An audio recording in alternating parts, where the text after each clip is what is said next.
Welcome to global Q. नाज़रीन, हमने अपनी पिछली वीडियो में जिक्र किया इंजीनियरिंग की कुछ ऐसी गलतियों का जो बहुत बड़ा डिज़ास्टर लाई। तो दोस्तों, आज हम इस वीडियो में दोबारा जिक्र करेंगे दुनिया के माहिर तरीन इंजीनियर से होने वाली सबसे बड़ी और महंगी तरीन गलतियाँ।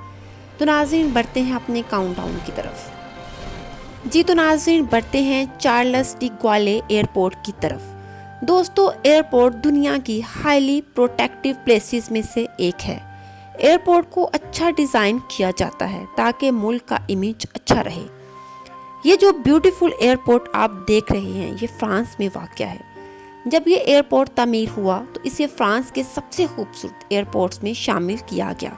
लेकिन 2004 में इस एयरपोर्ट के टर्मिनल 2E की छत अचानक टूट गई थी और कंक्रीट सीधा पैसेंजर के ऊपर गिर गया और इस हादसे में 4 लोग मारे गए और कई लोग जख्मी भी हुए। इन्वेस्टिगेशन के दौरान ये बात सामने आई कि ये इंजीनियर की मिस्टेक थी। असल में टर्मिनल 450 मीटर लंबा था और इतने बड़े छत को सपोर्ट देने के लिए कोई पिलर नहीं बनाया गया था, इसीलिए छत कोलैप्स कर गया।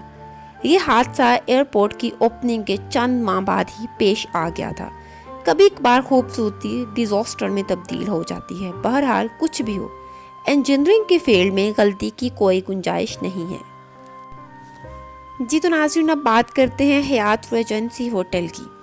दोस्तों, अगर आपका जाना किसी मॉल या होटल में हो तो आप जानते होंगे वहाँ लोगों के चलने के लिए रास्ता बनाया जाता है जो कि फर्स्ट फ्लोर से लेकर टॉप फ्लोर में मौजूद होता है। ये जो होटल आप देख रहे हैं, ये अमेरिका के इलाके में वाक़या है। जुलाई 1981 में जब इस होटल में एक फंक्शन चल रहा था तो 2 वॉकिंग बेसिस टूट गईं तो कंक्रीट सीधा लोगों पर आ गिरा। अनफॉर्चुनेटली इस हादसे में 114 लोगों की डेथ हुई और 226 लोग बुरी तरह जख्मी हुए। ये अमेरिकन हिस्ट्री की सबसे डेडलीस्ट मैन मेड फेलियर्स में से एक था। जब इस वाक़ये की इन्वेस्टिगेशन हुई तो ये बात सामने आई कि इस ट्रैक को सपोर्ट देने के लिए जो पिलर्स इस्तेमाल हुए थे वो लोगों का तो दूर, इस कंक्रीट का भी वजन बर्दाश्त नहीं कर सकते थे। इस हादसे के लिए आर्किटेक्ट इंजीनियर को ब्लेम किया गया क्योंकि ये 100% एक फेलियर डिज़ाइन था, क्योंकि वॉकिंग ट्रैक एक दूसरे के ऊपर बनाए गए थे। जब ऊपर वाला हिस्सा कोलैप्स हुआ तो कंक्रीट नीचे वाले हिस्से पर गिरी और इसके बाद ग्राउंड फ्लोर पर लोगों समेत जा गिरी।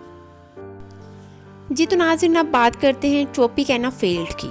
दोस्तों, दुनिया में जितने भी स्टेडियम्स बनाए जाते हैं वो सब के सब रूफलेस होते हैं, लेकिन क्या कोई ऐसा स्टेडियम आपने देखा जिसकी छत हो?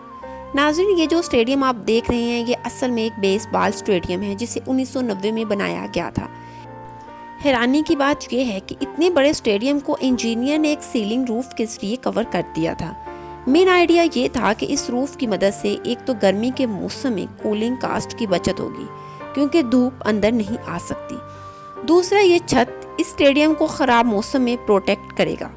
इवन बारिश के मौसम में भी प्लेयर्स बआसानी अपनी गेम मुकम्मल कर सकेंगे। बट इस डिज़ाइन में बहुत सी खराबियाँ थी। एक तो बाहर से देखने में ये एक ह्यूज टैंकी की तरह लगता था और दूसरा, जब बैट्समैन बॉल को दूर से हिट करता तो वो रूफ से टकरा कर वापस आ जाती थी। स्टेडियम की कुल लागत $254 मिलियन थी, बट ये डिज़ाइन मुकम्मल तौर पर फेल हो गया। नाज़रीन, इसी के साथ हमें दीजिएगा इजाज़त। वीडियो को लाइक, चैनल को सब्सक्राइब करना मत भूलिएगा। अल्लाह हाफिज़, टेक केयर।